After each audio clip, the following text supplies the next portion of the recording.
That was sick. Right, that's my one good turn from the year. That's me done. I'll see you next year, folks. Yeah.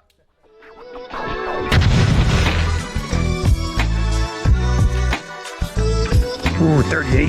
Mountain biking is excellent.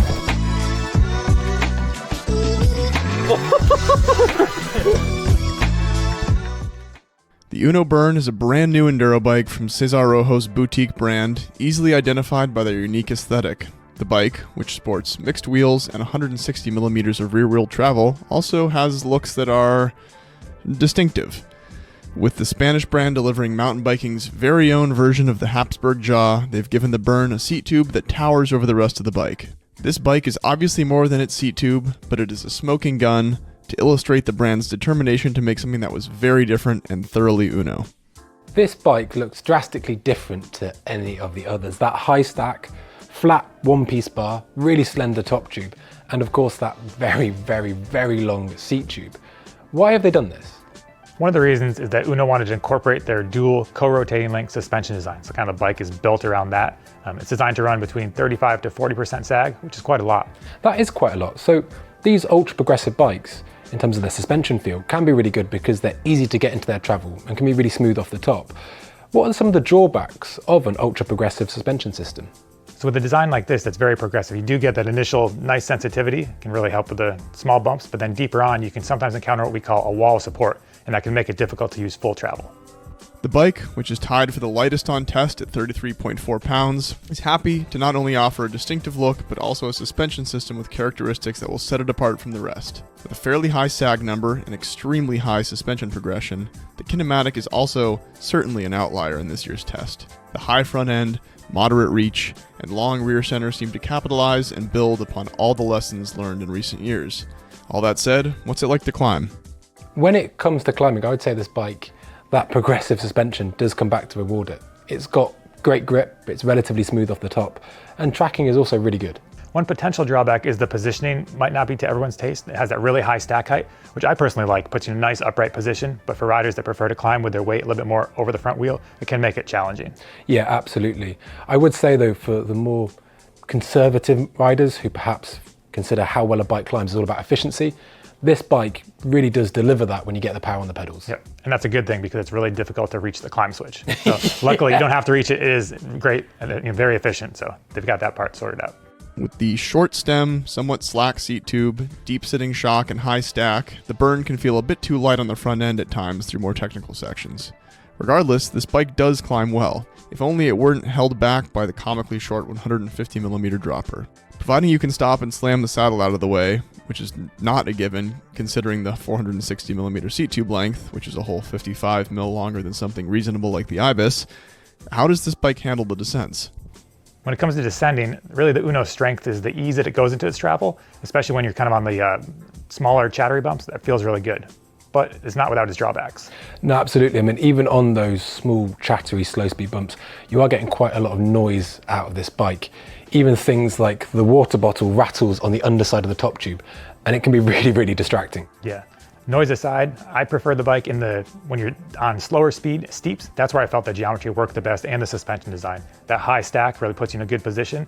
But again, there's trade-offs to this very progressive layout. On steep stuff, the tracking and the way it used its first portion of travel was really, really exceptional.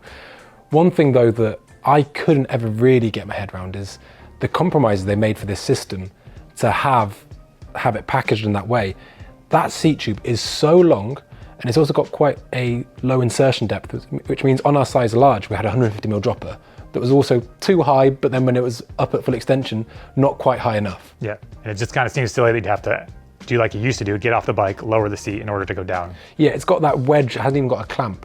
So the whole thing is kind of a bit of a mess. I kind of alluded to it before, but the greatest strength I'd say of the suspension layout is that small bump sensitivity. Yeah, that small bump sensitivity, which is excellent when the speed of the trail is slower, does kind of come back to bite you when it's going faster pace, because you blast through, or at least I felt, blast through that first half of the travel and then hitting that wall of support, which could be downright uncomfortable. And I never really felt that it was able to really maximize all of that travel it had on offer. Yeah, suspension setup is definitely tricky on this bike, and all of us tried different combinations and never maybe quite found the perfect one, so that's tricky. As far as the frame stiffness goes, we were in agreement that it was a nice blend of being stiff without being too stiff. It is pretty comfortable, kind of that racy feel, but it's also not rattling your fillings out. The Burn, much like its suspension then, is a tale of two halves, depending on the speed of the trail that you're riding. But there is more than meets or even draws the eye when it comes to this frame. When it comes to the frame itself, it has got some really nice features though. I think that frame storage is actually really well executed. It's simple, but really effective. Yeah, they did a good job there. The whole thing with the frame though is it's kind of, there's a lot of compromises they did to incorporate that suspension design. At least that's the way that it feels. And not everything, I know you just end up with from the beginning it's compromised. Absolutely. It's funny because we really liked the angles of this bike, if not necessarily the dimensions. So the reach was good, the rear length was good, and the head angle was fantastic. The problem is, when it comes to geometry, you can't really overlook that seat tube. It just is completely out of place on an enduro bike going into 2024. Yeah, exactly. And going on with that, with geometry, there's only 3 sizes, so it's going to kind of initially limit the number of people that could potentially fit the bike. They also have the same chainstay length for all 3 sizes, which isn't the end of the world, but we're definitely starting to see more companies go to that different chainstay size for different lengths. It's definitely a divisive prospect then, and apart from somebody who wants a bike with enough gold to make a pirate blush, who is the Unno Burn for? The ideal candidate for this bike is really someone, I guess, who wants to stand out. I mean, it's rare that you're going to see one of these bikes on the trail. It's definitely different. You're flying your seat post flag high if you're on this bike. Yeah, it's either very flash or a bit gauche. It depends. Yeah. Depends which way you look at it. Yeah, when it comes to people who shouldn't consider this bike or wouldn't be suited to them, it would be anybody that wants to have a continuous ride where they can use a dropper as intended, because you will be reaching for your 4mm to do that little wedge bolt to change the saddle height between descents and climbs. Secondly, I'd say if you like to ride flat out rough trails, there are better platforms out there. Yeah, exactly. I will say it's good on the slower speed, steep tech, but again, speeds increase, you kind of run into some issues with that suspension. That divisive prospect begins to sound more and more like a poor compromise, but what's this bike best at? So for strengths and weaknesses, I think it thrives on slow tech. It offers excellent grip, and fundamentally there are some really great geometry figures in there. As for weaknesses, it's that seat tube height again. It's just too long, and even if you chop that seat tube height in half, you still wouldn't be able to run a longer travel dropper post because it would hit the bottom of the seat tube. So it's just, it is really, we keep saying the word, but it's compromised from the start. And then also the suspension design, that high rate of progression is not going to be for everyone. When you hit that towards the end of the stroke, it can make it feel harsh at higher speeds. So again, it's not going to be to everyone's taste. The Unno represents something luxurious, different, all with that supercar 80s Lamborghini look.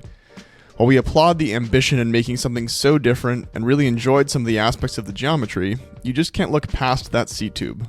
Unno thrives off the idea that at the helm is a progressive thinker that has a hand in some of the most important bikes in recent years. But the Burn feels like maybe one radical choice too far, and ironically it confines this super futuristic bike to a bygone era. At over 8,000 euros, it's not unreasonable for the consumer to hope for a bike that doesn't have such an Achilles heel.